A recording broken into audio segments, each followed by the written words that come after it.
Ahora, sí. Ahí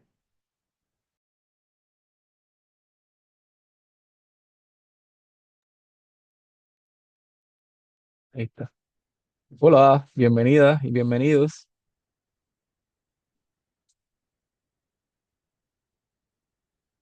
Vamos a dar comienzo a las 3 de la tarde.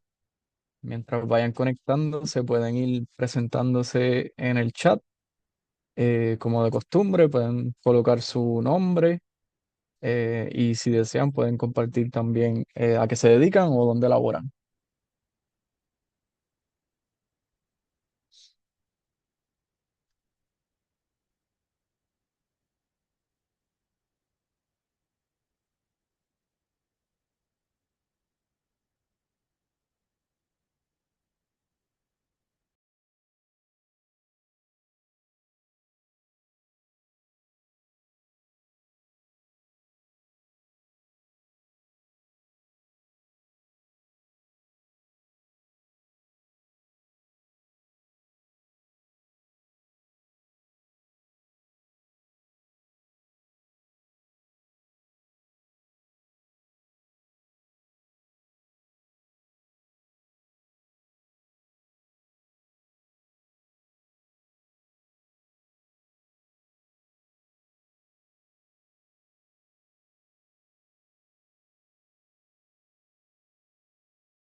Ok, ahora sí.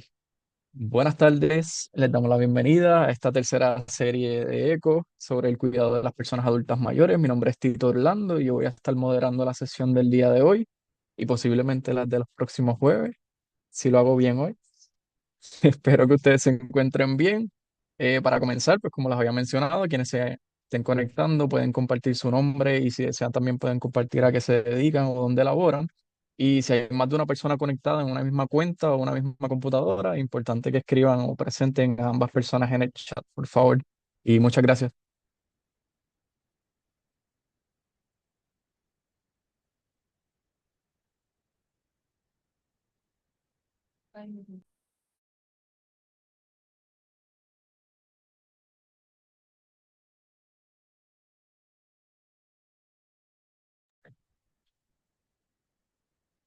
Bien, tenemos en la agenda del día de hoy presentar las guías generales de esta sesión. Después ofreceremos acceso a la preprueba, luego comenzaremos la didáctica. Al culminar la didáctica, pasaremos a dar acceso a la postprueba.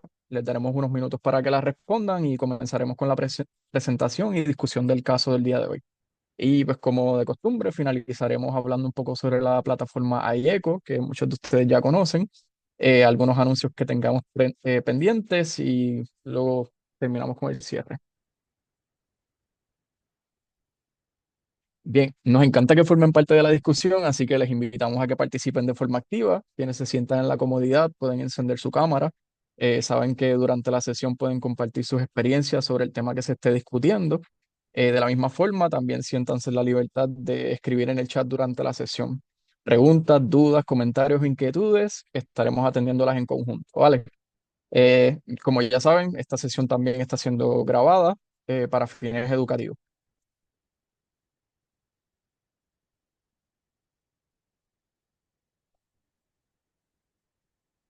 Bien. En pantalla podrán ver acceso a la preprueba de esta sesión. Les pedimos que la respondan, por favor. Debe aparecerle un formulario de forma automática en la pantalla y si no les aparece, pueden escanear el código QR con la cámara de su celular o acceder a ella apretando el botón de la parte inferior que dice Poll. Si tienen alguna duda o alguna dificultad, pueden escribirnos en el chat y con gusto la apoyamos.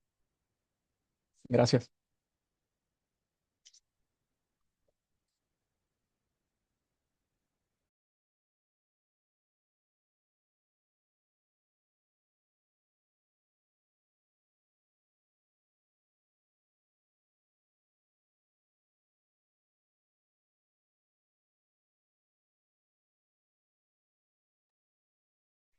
Bien, en lo que responden la preprueba, vamos a presentar. Vamos a lo que vinimos. Hoy se estará discutiendo el tema de salud mental en la vejez, así que sin más preámbulos, les dejo con la experta, que es la doctora Luz Ramos Vargas, psicóloga clínica. Voy a parar de presentar para que la doctora pueda presentar su presentación, valga la redundancia. Hola, Ahora sí, saludos. Buenas tardes a todos. Un momentito, pongo la presentación por aquí. Screen 2, share. Déjenme saber si la ven. sí, ¿Se la ve? vemos. Ok, perfecto. Ok, ustedes me dejan saber si hay comentarios porque no veo el chat, así que nada, vamos a comenzar. Para mí Vale. es un placer estar aquí con ustedes en el día de hoy hablando de un tema que me gusta mucho, ¿verdad? Y que estoy aprendiendo cada día más porque sabemos que esto es lo que nos espera a todos y a lo que vamos todos, así que es importante conocer esta información. Así que dentro de los objetivos que vamos a estar tocando en el día de hoy, vamos a abordar los trastornos más comunes que ocurren simultáneamente en los adultos mayores, ¿verdad? Que tienen uno o más diagnósticos a la misma vez. Vamos a reconocer el impacto de estos trastornos en los adultos mayores y cómo se pueden manejar estas situaciones. Vamos a identificar cuáles son los trastornos concurrentes más comunes en los adultos mayores, cuáles son esos factores de riesgo o factores preventivos que les pueden ayudar a sentirse mejor, ¿verdad? O a manejar estas situaciones mejor, y a identificar esas redes de apoyo que le puedan ayudar entonces en ese proceso.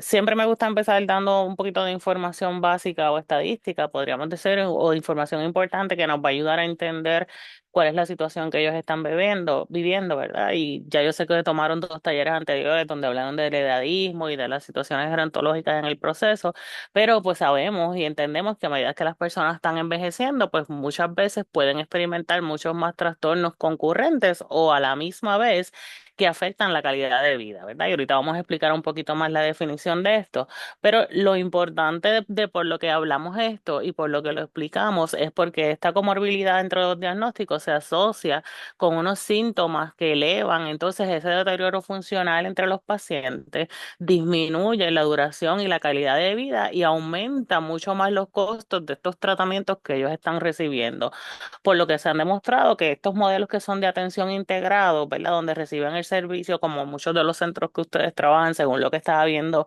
en la información de cuando se estaban registrando, cuando hay una colaboración entre los diferentes profesionales y se unen para trabajar por el paciente, como diferentes servicios, ¿verdad? Ya sea médico, psicólogo, psiquiatra, trabajador social, consejero, enfermera, ¿verdad? Ese equipo multidisciplinario o interdisciplinario, pues muchas veces se brinda un tratamiento mucho más eficaz a ese paciente y esas afecciones de salud mental y de salud física se pueden trabajar entre sí. O sea que las trabajamos en unión y el paciente recibe mucho mayor beneficio en ese proceso.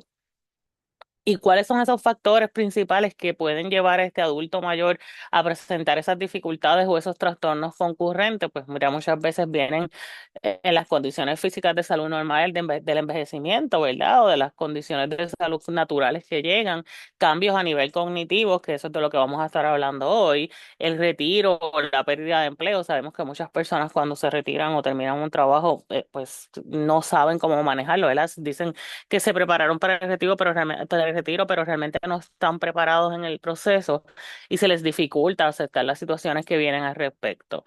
Adicional a eso, los factores sociales que también influyen en las personas, ¿verdad? Las diferentes situaciones económicas, de salud, todas las situaciones que vienen, las presiones, la luz, todas las cosas que pueden estar pasando alrededor, la soledad, que sabemos que hay un gran porcentaje de adultos mayores que se quedan solos en el proceso, el abandono de la familia y las necesidades económicas, porque sabemos que muchos viven de solamente del seguro social o de retiro y ese dinero pues no le da para mantenerse en ese proceso y es bien complicado porque cada vez las situaciones están más costosas. Así que esas pueden ser algunas de las razones principales. Ahorita vamos a estar mencionando algunas otras, pero sabemos y tenemos conocimiento de que nuestra población está envejeciendo rápidamente, ¿verdad? Hoy en día no están naciendo casi niños y mayormente las personas estamos envejeciendo y vamos a llegar a un momento en que van a haber muchos más adultos mayores, ¿verdad? O sea, hoy día hay cerca de 100.000 personas o puertorriqueños de 65 años o más, lo que entonces representa que aproximadamente una cuarta parte de la población es adulto mayor. Porque según la definición de adulto mayor, pues sabemos que de 60 años en adelante ya se considera un adulto mayor. Así que las proyecciones lo que sugieren es que el número de adultos mayores de 65 años o más para el 2050 se va a duplicar y el número de aquellas personas de 85 años o más se va a triplicar. Esos son datos de ANSCA, ¿verdad? Y es lo que se espera. Y adicionar a eso, pues los niños van a ver cada vez menos, ¿verdad? O jóvenes, porque cada vez se reduce la cantidad de personas jóvenes que están teniendo hijos, ¿verdad? Así que más del 20% de los residentes de Puerto Rico tienen 65 años o más y según este informe que realizaron, la población nacida localmente menos de 18 años disminuyó, como les estaba diciendo, un 47% en la última década, mientras que el contingente de 75 años o más lo que hace es que aumenta un 44%. Así que ahí vamos viendo la diferencia de a dónde nos tenemos que ir moviendo para ofrecer los servicios de salud y los servicios en todas las áreas, porque pues van a haber muchos más adultos mayores. En el 2030, de cada 6 personas en el mundo tendrán más de 60 años o más y se prevé que el número de personas de 80 años o más se triplique, como yo dije, entre el 2020 y el 2050, situarse en los 426 millones de personas. Uno de cada 6 adultos mayores sufre maltrato en este proceso de vida y muchas veces por los mismos cuidadores. Así que esto hay que tenerlo en cuenta porque sabemos que van a sufrir otras condiciones de salud adicionales. Y aproximadamente el 14% de estos adultos mayores de 60 años o más vive con una condición de salud mental. Los trastornos de salud mental en los adultos mayores representan el 10,6% de todos los años, del total de años vividos con discapacidad para este grupo de edad. Otro de los datos significativos que tenemos es que la encuesta de Global Health estima que a nivel mundial alrededor de una cuarta parte de las muertes por suicidio se producen en personas de 60 años o más. Y esto viene a consecuencia de todo lo que estamos hablando anteriormente y de lo que vamos a seguir hablando de aquí en adelante. Y a edades más avanzadas, mental viene determinada no solo por el entorno físico y social, sino también por los efectos que se acumulan en ese ambiente. Estas diferentes experiencias vividas que muchas veces no se trabajan en el proceso de vida, son factores estresantes que se siguen acumulando, las relacionados con el evento que también se acumulan en el proceso y siguen complicando la situación que estos adultos mayores muchas veces están enfrentando. Los adultos mayores también dan muchos síntomas y normalmente los expresan con síntomas fisiológicos, ¿verdad? Los expresan con dolor en el cuerpo, no se quieren levantar de la cama, tienen muchos malestares físicos, lo que se puede confundir la depresión con un síntoma de condición física, porque como tienen tantas enfermedades, o se asocia que tienen que estar enfermos, ¿verdad? Porque hay una estigmatización de que ya los adultos mayores no funcionan adecuadamente, y yo puedo decir, en vez de decir estoy deprimida, pues me siento mal, ¿verdad? Me siento mal, no quiero levantarme, no quiero estar acostada, me duele el cuerpo y esto se puede confundir entonces con síntomas físicos y no necesariamente con una depresión. Así que eso es bien importante que lo tengamos en cuenta porque siempre tenemos que levantar bandera ante todas esas situaciones particulares que se van presentando. Ahora voy a entrar de lleno a hablar de lo que son las condiciones que tienen que ver con salud mental más comunes en los adultos mayores. No sé si había alguna pregunta hasta aquí. ¿Podemos seguir? ¿Estamos bien? Ok. Sí, Ok, pues entonces, cuando hablamos de los diagnósticos más comunes en los adultos mayores, pues podemos hablar de las situaciones. Hay muchísimos diagnósticos, ¿verdad? Pero los más comunes que vamos a dedicarnos en el día de hoy, pues son los que tienen que ver con depresión, con la demencia y con los delirios, ¿verdad? Porque son los más significativos que encontramos en este proceso. Y cuando vamos a hablar de esos diagnósticos, tenemos que comenzar hablando sobre las funciones cognitivas en cada una de nosotros, ¿verdad? Cuando hablamos de las funciones cognitivas, hablamos de funciones cognitivas primarias y entonces las funciones cognitivas complejas, ¿verdad? Cuando hablamos de las funciones cognitivas primarias, hablamos de aquellos procesos mentales que nos habilitan para realizar las tareas, ¿verdad? Cómo nosotros realizamos las tareas del día. O sea que entonces hablamos de lo que es la atención, que es lo que permite que la persona entonces se pueda enfocar en lo que va a hacer, pueda tener información relevante en el contexto de una solución de un problema, resolver en concreto una situación particular, ¿verdad? La percepción de cómo nosotros vemos las cosas, ¿verdad? Cómo vamos a solucionar fusionar esos estímulos externos y externos, cómo los sentimos y cómo vamos a canalizar esas emociones que sentimos en ese proceso, ¿verdad? Cómo percibimos las cosas en nuestro cuerpo y en nuestro entorno. La memoria, pues, es la función que permite organizar esta información que nosotros recibimos y guardarla en el proceso. Y el razonamiento, pues, es cómo resolvemos los problemas lógicos, ¿verdad? Cómo estas funciones ejecutivas tan importantes nos ayudan a solucionar los problemas. Ay, perdónenme. Cuando hablamos entonces de las funciones cognitivas complejas, hablamos de la orientación, ¿verdad? Cómo nos enfocamos en las cosas, cómo vamos a manejar las situaciones, ¿verdad? Cómo está nuestro espacio, nuestro tiempo y nuestro función cognitiva completa, ¿verdad? El lenguaje, pues lo que estamos haciendo ahora, ¿verdad? Cómo nos comunicamos, cómo podemos tener ese procesamiento lógico de información que vamos presentando. Las habilidades prácticas, que son esas capacidades relacionadas con la organización y planificación ejecutiva eficiente que nos permite hacer ese análisis y realizar acciones físicas de todo tipo, ¿verdad? Nos ayuda a organizar toda la información. La función ejecutiva es lo que se presentan grandes perturbaciones en la intencionalidad de las personas, ¿verdad? Esto supervisa todas esas funciones cognitivas de niveles inferiores como las anteriores, o sea que nos ve la atención, la concentración, la memoria y también las que tenemos entonces acá. Y la capacidad de resolución de los problemas, que pues básicamente eso es, lo dice la respuesta, ¿verdad? Nos ayuda a solucionar los problemas. Entonces, ¿qué pasa cuando tenemos una condición de salud mental? Pues todas esas áreas se pueden afectar. Empezando inicialmente por lo que es la demencia, ¿verdad? Cuando hablamos de demencia, pues lo que incluye es la pérdida de ese funcionamiento cognitivo en general, ¿verdad? Se nos olvida pensar, no podemos recordar adecuadamente, se nos dificulta aprender información nueva, se nos dificulta hacer el razonamiento y las habilidades conductuales interfieren con esa calidad de vida y las actividades que una persona puede realizar naturalmente, ¿verdad? La pérdida de memoria es bien común en la demencia, pero no es el único indicio de que la persona tiene un problema de demencia. Así que eso lo tenemos que tener bien pendiente porque cuando vemos que una persona está presentando pérdida de memoria, pues rápido lo relacionamos con eso. La persona con demencia también puede tener problemas con las habilidades del lenguaje, o sea, tiene problemas para comunicarse, la percepción visual o la atención. Y algunas personas también pueden mostrar cambios en la personalidad, ¿verdad? Se pueden mostrar agresivas, hostiles, ¿verdad? Pueden cambiar mucho su personalidad. Siempre me gusta indagar en las diferencias entre el envejecimiento normal y la demencia para que se vea un poquito más claro el proceso, ¿verdad? Una persona con un envejecimiento normal puede tomar una decisión equivocada de vez en cuando, ¿verdad? Todos nos equivocamos en alguna ocasión, hacemos algo mal, se nos olvida algo, ¿verdad?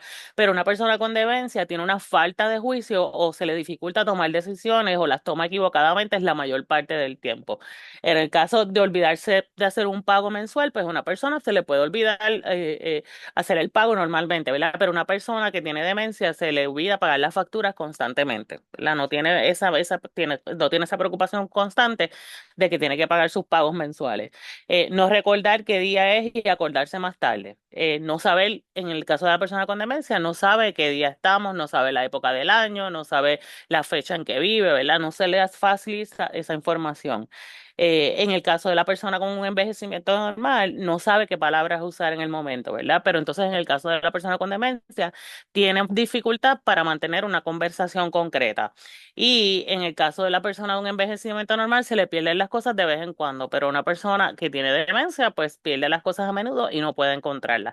Así que vemos, o sea, en el caso, para definirlo más claramente, pues todos podemos pasar por situaciones donde se nos olvidan las cosas, perdemos cosas y todo eso, pero en el caso de una persona con demencia ya usted va a ver que es constante, ¿verdad? Va a ser bastante significativo y esa es la diferencia entre una situación y la otra. Así que entonces vamos a hablar un poquito de los diferentes tipos de demencia, ¿verdad? Está la demencia por Alzheimer, que es la más conocida por la población, ¿verdad? Demencia de cuerpos de Lewy, demencia frontotemporal y demencia vascular.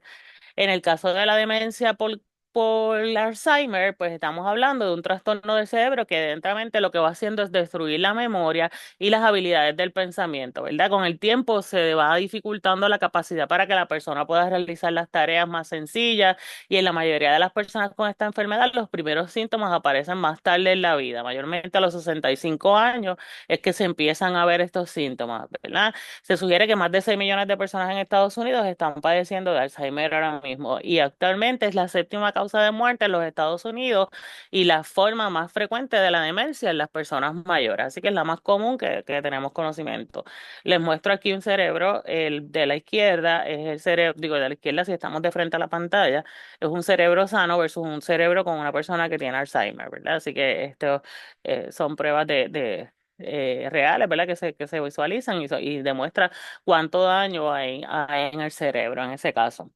Durante la etapa temprana de la enfermedad de Alzheimer empiezan a ocurrir cambios tóxicos que influyen entonces a acumulaciones normales de proteínas y entonces esto afecta lo que son las neuronas, las placas aminoides, ¿verdad? Y yo no voy a entrar a una clase de neuro, pero lo que hace es que mata las neuronas, ¿verdad? Sigue matando las neuronas, dejan de funcionar, pierden las conexiones, o sea, no se pueden conectar unas neuronas con otras, que es lo que la lleva a la comunicación y entonces esto es lo que crea los cambios complejos en el cerebro que también entonces contribuyen para que se pierda esa memoria y no funcionen adecuadamente estas partes del cerebro.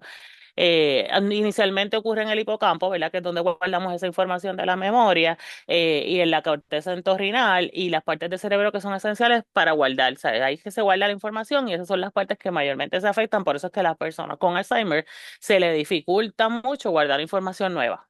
¿Verdad? Ellos se acuerdan muchas veces de las condiciones pasadas o de la información pasada, pero no pueden almacenar información nueva porque se le afecta el hipocampo en esa área. Eh, no son los mismos síntomas para todo el mundo. O sea, la enfermedad de Alzheimer no presenta los mismos síntomas para todo el mundo, pueden ser síntomas diferentes. Para muchos, la disminución de los aspectos cognitivos no relacionados con la memoria puede ser un síntoma principal. Otros pueden comenzar con la búsqueda de palabras, otros con los problemas visuales, espaciales y el razonamiento o el juicio deteriorado. Pero estos son síntomas que pueden empezar a señalar entonces esas etapas tempranas del Alzheimer. Hay muchas personas que tienen Alzheimer temprano que puede empezar a los 50, 50 y pico de años, pero lo más común es que empiezan después de los 65 años. La otra demencia que existe, la demencia por cuerpos de Lewy o con cuerpos de Lewy, que esta tiene que ver más con movimientos eh, restrictivos, ¿verdad? Y también es un trastorno del cerebro que puede entonces ocasionar trastornos del pensamiento, ¿verdad? También cambios en el movimiento, la conducta y el estado de ánimo. En este caso pueden haber alucinaciones visuales, o sea que se pueden ver cosas que realmente no existen. Y es un síntoma bien frecuente que están estas personas que tienen esta demencia por cuerpos de Lewy. En este caso se diagnostica más de 1 millón de personas con esta enfermedad en los Estados Unidos y también es una forma bastante frecuente de la demencia. Es bien progresiva, lo que significa que los síntomas empiezan lentamente, pero van empeorando con el tiempo. Y en este caso, la enfermedad no es hereditaria. En el caso del Alzheimer, sí hay muchos factores genéticos que pueden involucrarse a la hora de heredar la condición, pero en este caso los cuerpos de Lewis no son hereditarios y casi nunca más de un miembro de la familia tiene esta enfermedad.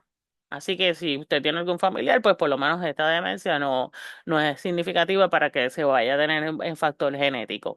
¿Cuáles son los síntomas más comunes de esta enfermedad? Pues dificultad para prestar atención, planificación, realizar múltiples tareas, problemas con las habilidades visuales, espaciales, que son necesarias obviamente para llevar el espacio, por eso es que las personas tienen dificultad cuando van caminando, si no tienen una visión espacial clara, pues se tienden a caer, a tener accidentes, cambios en la concentración y en la atención, le pueden dar trastornos del sueño cuando tienen sueños profundos, ¿verdad? O se van en el REM, ¿verdad? Empiezan a hacer movimientos rápidos de los ojos, pueden estar sintiendo que están viviendo los sueños que están teniendo en ese momento, pueden tener sueño excesivo y movimientos constantes en el cuerpo. Y también en este caso, las alucinaciones visuales pueden ocurrir el 80% de las personas con demencia del cuerpo de Lewy y se relaciona mucho con enfermedad del parkinsonismo porque tienen mucha rigidez corporal y muchos temblores.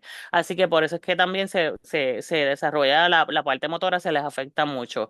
Les pueden venir muchos síntomas de depresión, faltas de interés, ansiedad, ideas que no se basan en la realidad y otros cambios que vienen relacionados a condiciones de salud mental.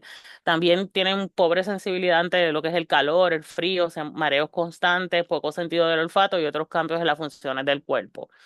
Eh, en el caso de la demencia frontotemporal, que esta es conocida porque se dice que posiblemente es la que tiene Bruce Willis, La demencia frontotemporal es causada por un grupo de trastornos que gradualmente también daña el lóbulo frontal, ¿verdad? Que es donde se almacena la información del juicio y la toma de decisiones concretas y en los lóbulos temporales del cerebro, ¿verdad? El lóbulo temporal frontal está aquí y los temporales están acá y entonces implica muchas áreas que tienen que ver con el movimiento, el juicio, el habla, la toma de decisiones, se afecta el pensamiento y la conducta.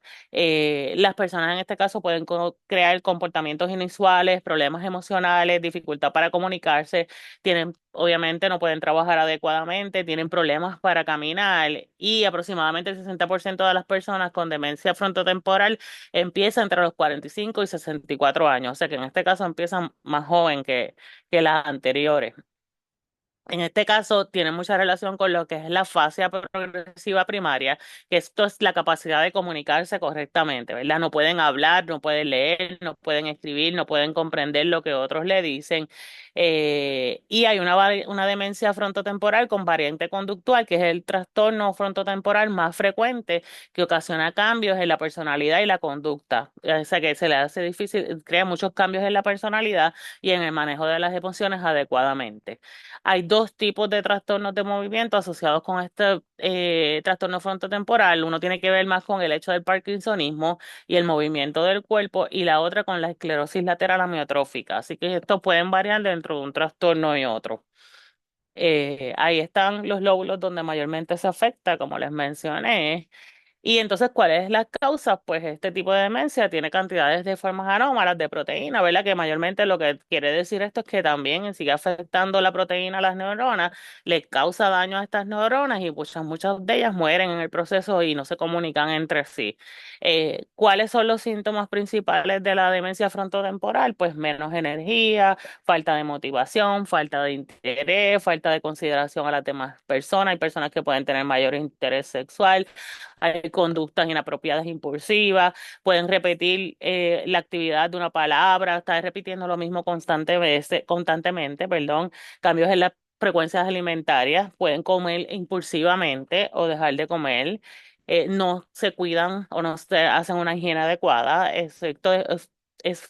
perdón, exceso de falta de retracción emocional, dificultad para pronunciar o comprender las palabras y así sucesivamente todos estos síntomas que les acompaño aquí, ¿verdad? Así que la otra demencia que tenemos es la demencia vascular, que ocurre como el resultado de diversas afecciones que dañan los vasos sanguíneos, ¿verdad? Y aquí tiene que ver con la comunicación que llega a través de la sangre, ¿verdad? O de los vasos sanguíneos al cerebro, que esto interrumpe ese flujo de sangre y oxígeno que llega al cerebro y entonces empieza a matar las neuronas y hace otro efecto adverso, ¿verdad? Esto daña los vasos sanguíneos en el cerebro, interrumpe la sangre y lo que ocurre como resultado de diversas acciones pues que causan ese daño en la área de comunicación del cerebro. Entonces empiezan a tener dificultad para realizar tareas que antes eran básicas para ellos, como por ejemplo lo que les mencioné anteriormente, pagar la factura, seguir instrucciones, aprender información nueva, ¿verdad? Porque el cerebro no está funcionando adecuadamente, se les dificulta mucho la toma de decisiones o juicios, tienen problemas con el lenguaje, no encuentran las palabras correctas para comunicarse, tienen dificultad para leer y escribir, muestran también cambios de personalidad, depresión, agitación y muchas veces también tienen alucinaciones. Así que todas son bastante parecidas. Unas envuelven más lo que es el movimiento corporal, otras envuelven más lo que es el área del lenguaje. Pero estas básicamente son las demencias que están relacionadas a los adultos mayores en este caso. Entonces, ahora vamos a hablar un poquito del delirio. El delirium es una confusión mental temporal, ¿verdad? En cualquier momento le puede pasar a cualquier persona y esto viene debido a una causa médica mayormente. Por ejemplo, en el caso de un estado mental de una persona que se está haciendo una cirugía, le ponen una anestesia y cuando despierta, pues pierde la memoria en ese momento o empieza a alucinar, ¿verdad? O pueden haber diferentes factores que afecten por el uso de medicamentos o la cirugía o el tipo de tratamiento que le dieron en ese momento. En ese caso, pueden haber cambios en la rutina, cuando hay cambios en la rutina diaria, también en los adultos mayores puede contribuir a una repentina proceso de delirio, ¿verdad? Porque no se acostumbran, los sacaste de la rutina que tenían y pueden tener cambios en la memoria en ese momento y pueden causar este tipo de delirio. Y cuando el delirio no es reconocido o no se trabaja adecuadamente, puede entonces tardar más la recuperación de la persona mayor y tener entonces un delirio prolongado que puede tener entonces otro impacto en lo que es la salud física del adulto mayor y el bienestar de estas personas.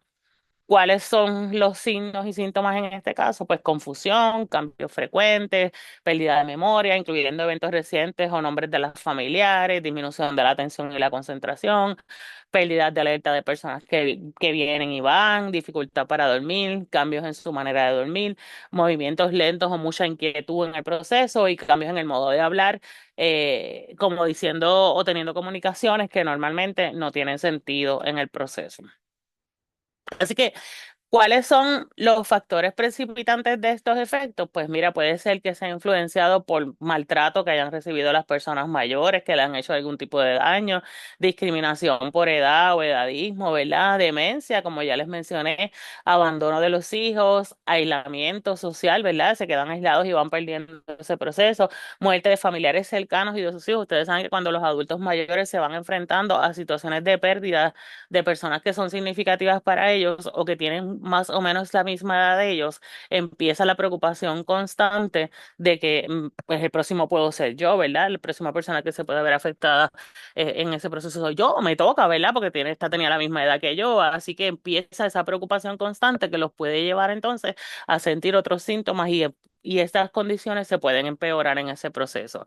Así que en ese caso vienen lo que son los trastornos concurrentes, ¿verdad? Y cuando hablamos de trastornos concurrentes, hablamos de afecciones que ocurren a la misma vez, ¿verdad? Ocurren al mismo tiempo, como son, por ejemplo, las condiciones de salud mental con las condiciones de salud física. Y entonces estos interactúan entre sí, se comunican entre sí y afectan los síntomas como resultado de la salud de la persona o la salud mental, ¿verdad? Tanto la salud física como la salud mental.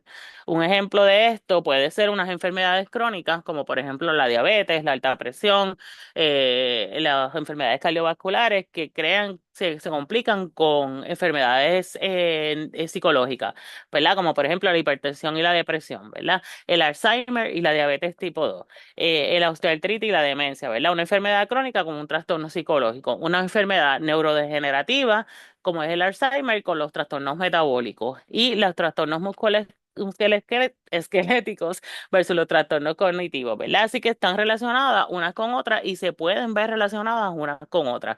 El problema y la dificultad es que los síntomas se pueden confundir, como les dije anteriormente, ¿verdad? Yo no voy a saber de cuál es el síntoma, ¿verdad? O como dice, bueno, como le dije, de cuál viene primero, ¿verdad? El huevo o la gallina, ¿verdad? ¿Cuál condición vino primero en el proceso, ¿verdad? En el caso del accidente cerebrovascular, por ejemplo, y la depresión, la depresión ocurre en de 10 a 27% de los sobrevivientes de un accidente cerebrovascular y un 15 a 40% adicional de los sobrevivientes de un accidente cerebrovascular experimentan algunos síntomas de depresión dentro de los 2 meses posteriores al accidente cerebrovascular. ¿Y por qué es esto? Pues obviamente hay cambios en el estilo de vida, muchas veces no puedes volver a trabajar, se te dificulta caminar, tienes problemas del lenguaje, vienen muchas complicaciones que te van a llevar a un cambio de estilo de vida que tú no esperabas, ¿verdad? Y un accidente cerebrovascular muchas veces tú no esperas que llegue. Así que te puede llegar en un momento donde tú estás funcionando adecuadamente y te cambia tu vida completamente. Así que si tú no trabajas ese proceso con un equipo interdisciplinario o con toda la ayuda requerida, pues entonces vienen unas complicaciones adicionales. Igualmente pasa con el caso del cáncer y la depresión. Una de cada 4 personas con problemas de cáncer también sufren depresión clínica. Y la depresión a veces se confunde con efectos secundarios de la quimioterapia, ¿verdad? O de los corticosteroides que reciben estos pacientes. Así que no vamos a saber muchas veces si el paciente está deprimido porque tiene una depresión en sí y no ha recibido la ayuda necesaria o porque está pasando por un proceso de quimioterapia que le está creando efectos secundarios en su cuerpo. Así que es bien importante que si usted reconoce a la persona y tiene esa posibilidad de que trabaje las dos cosas a la misma vez, pues reciba la ayuda, porque muchos pacientes de cáncer obviamente también tienen unos estilos de vida completamente diferentes a lo que estaban acostumbrados a tener y le afecta también en ese proceso. En el caso de la depresión, las personas con diabetes del adulto tienen un 25% de posibilidades de tener depresión y la depresión también afecta al 70% de los pacientes con complicaciones diabéticas. Así que vemos la relación entre una y otra de las condiciones. Y el caso de las enfermedades cardíacas, también la depresión ocurre en el 40 al 65% de los pacientes que han experimentado un ataque cardíaco. Y después de experimentar un ataque cardíaco, los pacientes de depresión clínica tienen 3 a 4 veces más probabilidades de morir en los próximos 6 meses. ¿Por qué? Porque se les sigue afectando entonces esas complicaciones. Otras enfermedades, pues puede ser las enfermedades cardiovasculares y la ansiedad, que muchas veces se confunden una con la otra, ¿verdad? Porque cuando el paciente tiene mucha ansiedad, siente palpitaciones bien severas en el cuerpo, siente que se va a morir, ¿verdad? No puede respirar adecuadamente y le provoca tensión en el corazón, lo que puede entonces ser específicamente dañino para estas personas que también tienen enfermedades cardíacas. Así que muchas veces no va a saber diferenciar si es un ataque de pánico, un ataque de ansiedad o está presentando una situación cardíaca. Así que es bien importante que se atiendan con su médico, tanto de salud mental como de cardiovascular, para que entonces puedan trabajar las dos cosas a la vez y que no se compliquen entonces las situaciones.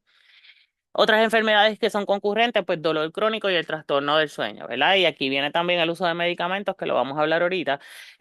¿Por qué? Porque el dolor crónico muchas veces puede causar insomnio, mientras que la privación del sueño también puede causar exacerbación de la percepción del dolor, ¿verdad? No puedo dormir, tengo dolor y estoy pensando constantemente ese dolor. Igualmente, osteoporosis y ansiedad o depresión o la demencia y la depresión, ¿verdad? En el caso de la demencia y la depresión puede causar algunos de los mismos síntomas que la depresión y la depresión también puede causar alguna señal de advertencia temprana de esa demencia. Así que tenemos que tener en cuenta todas estas situaciones. En el caso de los adultos mayores, pues están más propensos a experimentar cambios en el estado de ánimo, cambios en enfermedades cardiopulmonares, enfermedades cardíacas, problemas de memoria.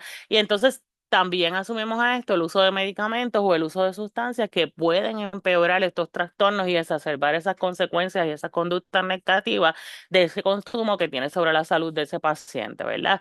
Así que vamos a hablar de las enfermedades más comunes. Por ejemplo, el envejecimiento biológico, que lo mencionamos al principio, que sabemos que naturalmente cuando la persona está envejeciendo, vienen cambios en el cuerpo que aumentan la vulnerabilidad de otros trastornos. Algunos de estos adultos mayores pues corren el riesgo de no saber cómo van a trabajar esa situación, ¿verdad? Sufren depresión, ansiedad, no saben cómo van a manejar esa calidad de vida, tienen mala salud física, tienen falta de apoyo en el proceso, tienen falta de pobres servicios de salud. Entonces esto incluye el entorno donde ellos viven, cómo se desarrollan, si están solos, si tienen diferentes condiciones neurológicas. También la exposición a la pérdida significativa de otras personas o de la pérdida de las capacidades de ellos mismos de hacer las cosas, ¿verdad? No es fácil para una persona aceptar que no puede funcionar como lo hacía antes, que no puede caminar, que no se puede valer por sí mismo. Así que todo esto le puede causar angustia psicológica y le puede afectar entonces emocionalmente y físicamente, que todos estos cambios yo no estaba acostumbrada a una persona que trabajaba constantemente y hacía todo por sí mismo, que ya no lo puede hacer. Así que esto hay que tenerlo en consideración también, ¿verdad? En el caso de las personas que tienen enfermedades crónicas, como ya dijimos, que pueden entonces complicarse con otras situaciones.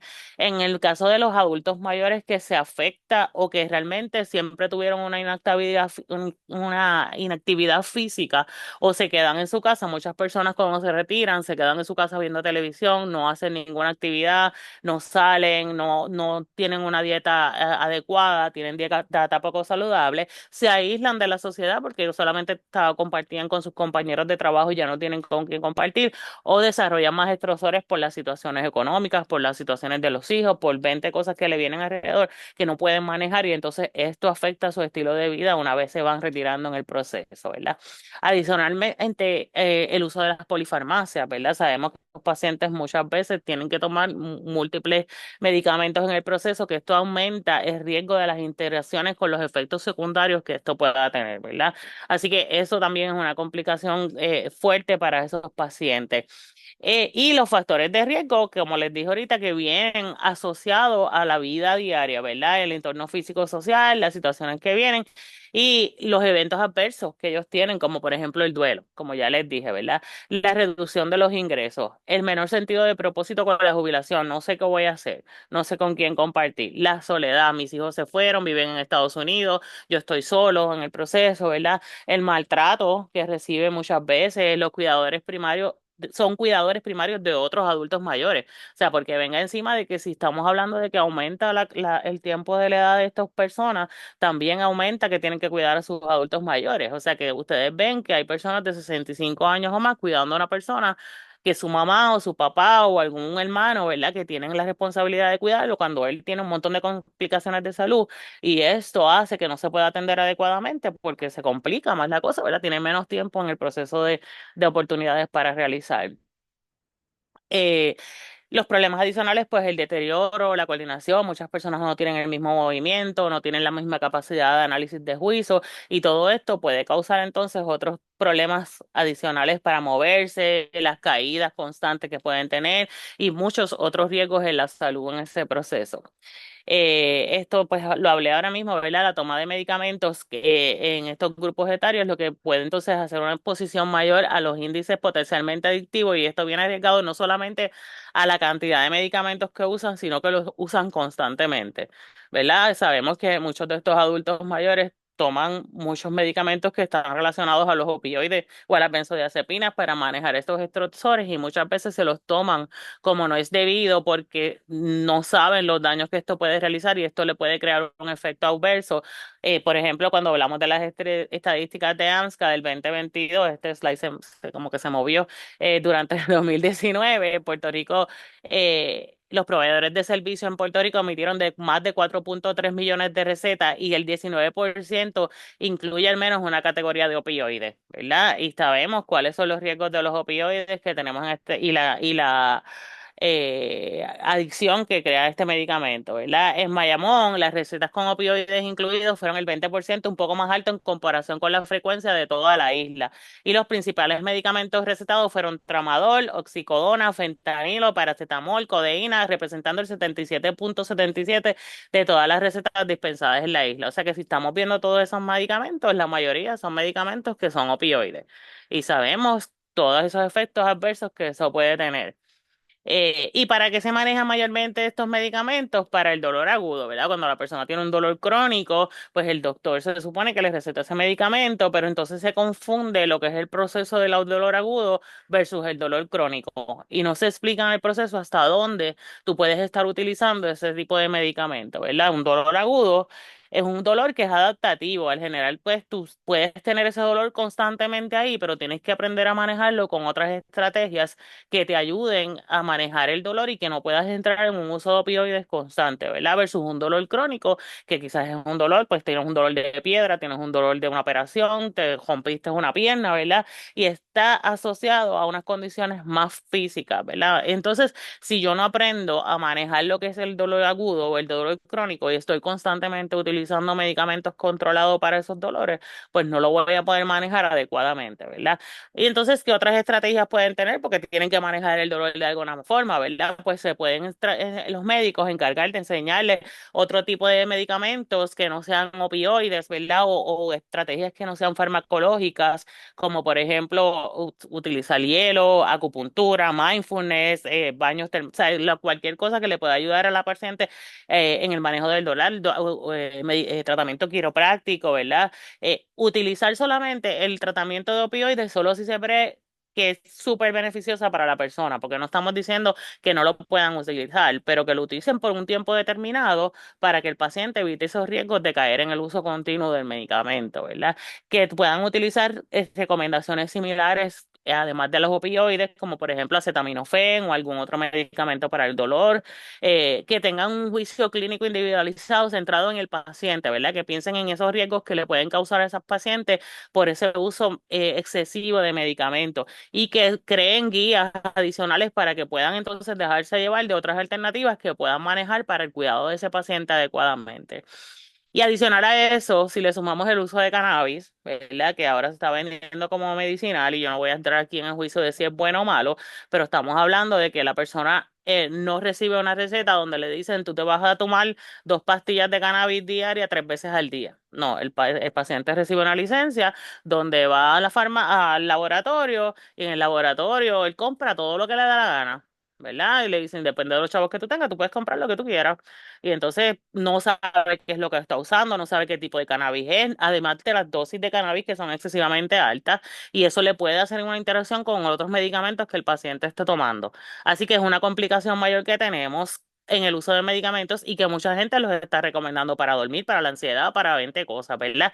Así que esto es otra consideración que tenemos que tener en cuenta a la hora de tomar decisiones con los adultos mayores.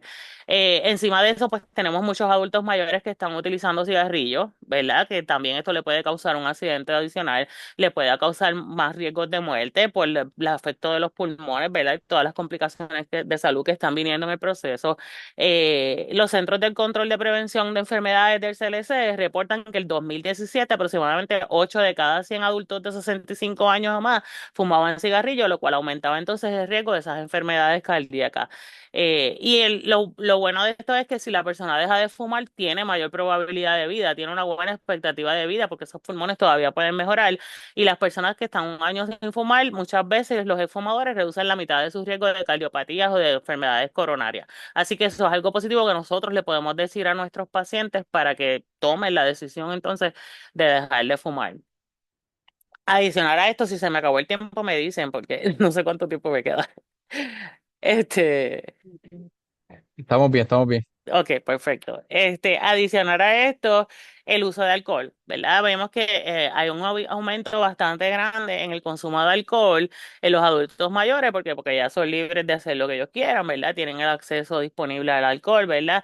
Y el trastorno del consumo de alcohol puede aumentar el riesgo en una variedad de problemas de salud para estos adultos mayores, por ejemplo, los diabetes, la hipertensión, la insuficiencia cardíaca, los problemas de óseos y renales y el trastorno del estado de ánimo. Y el alcohol es la droga más común utilizada por los adultos mayores, ¿verdad? El 65% de ellos presentaron un problema de beber a nivel de riesgo. Y esto quiere decir que muchos de ellos, una décima parte de los adultos mayores actualmente beben en modalidad de atracón, ¿verdad? Lo que le dicen el binge drinking. O sea, que se toman más de 5 tragos o más de cantazo, bastante rápido, ¿verdad? Y entonces eso le crea otro efecto con los medicamentos que pueden estar tomando o complicaciones de salud adicional que pueden estar presentando.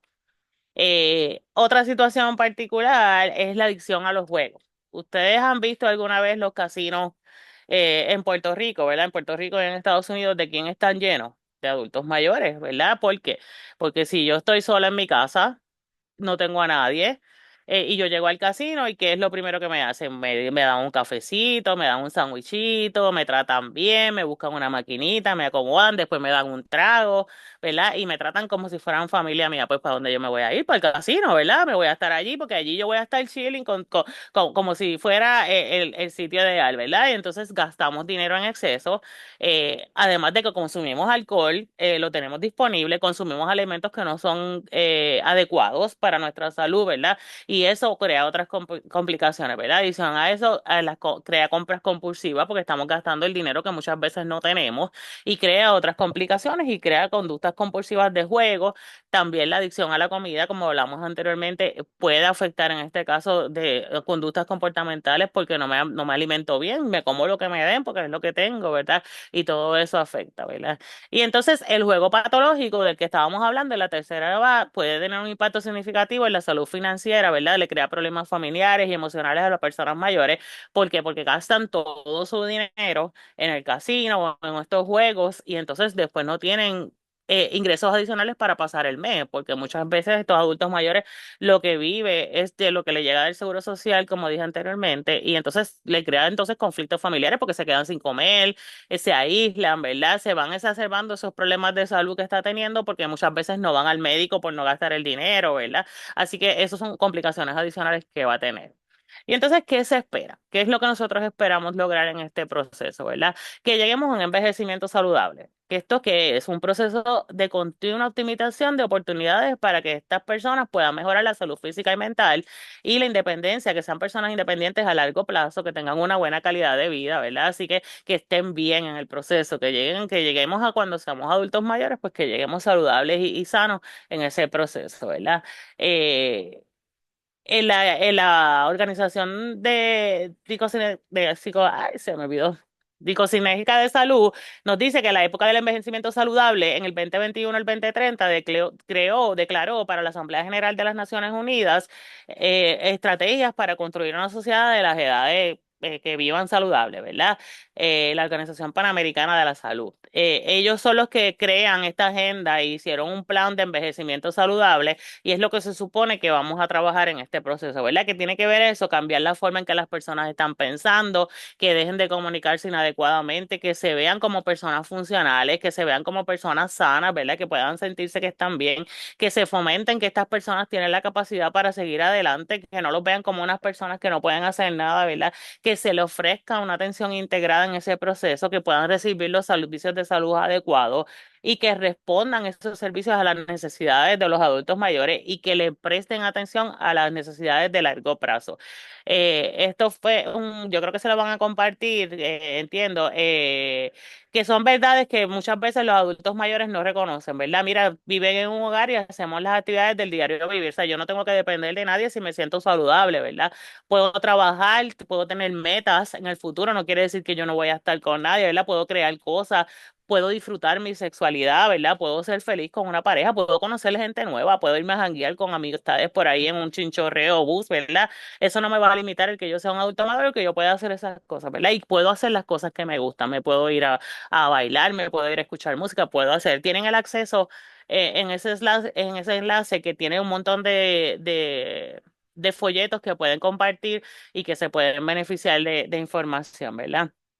Entonces, ¿cuáles son esas estrategias de prevención para promover la salud mental en los adultos mayores y el envejecimiento saludable? Que se creen más programas de viviendas y edificios públicos y transportes seguros y accesibles para estos adultos mayores, que se le dé apoyo social a los adultos mayores y a sus cuidadores, apoyos en los comportamientos saludables, especialmente a seguir un régimen alimentario, ¿verdad? Que le ayuden en todo ese proceso, que se ayude a crear medidas para garantizar la inseguridad financiera, ¿verdad? Que se le cree un fondo a estos adultos mayores para que puedan vivir saludablemente y cumplir sus necesidades, que los psicoeduquen en las edades tempranas en cuanto a ahorrar y a guardar dinero o planificar ese retiro adecuadamente, porque a veces te dicen tienes que ahorrar, pero no te explican cómo tienes que hacerlo, ¿verdad?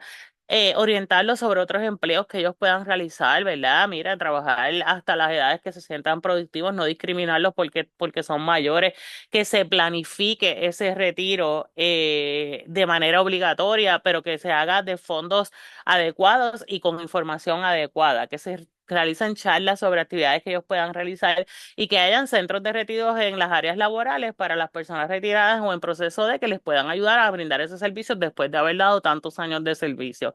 ¿Y cuál es el rol de nosotros como profesionales de la salud? Pues mira, acompañarlos en ese proceso, trabajo interdisciplinario, darle autonomía a esos adultos mayores, no decirles que son dependientes, sino ayudarlos a que ellos decidan a tomar sus propias decisiones, crearles terapias enfocadas a la validación de que se validen ellos mismos como personas, que se trabajen con terapia cognitivo-conductual para que ellos cambien esos pensamientos y esas ideas que tienen irracionales en todo el proceso del envejecimiento y que se les enseñe a tener un manejo adecuado del medicamento para que lo puedan llevar adecuadamente y no caigan en ese proceso de adicción, ¿verdad?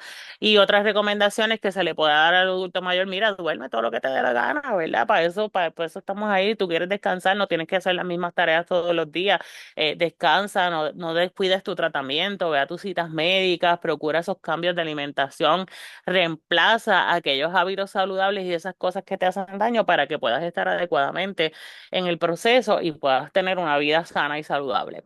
Así que yo creo que hasta aquí yo llegué. Ahora me dicen si hay dudas, preguntas, comentarios.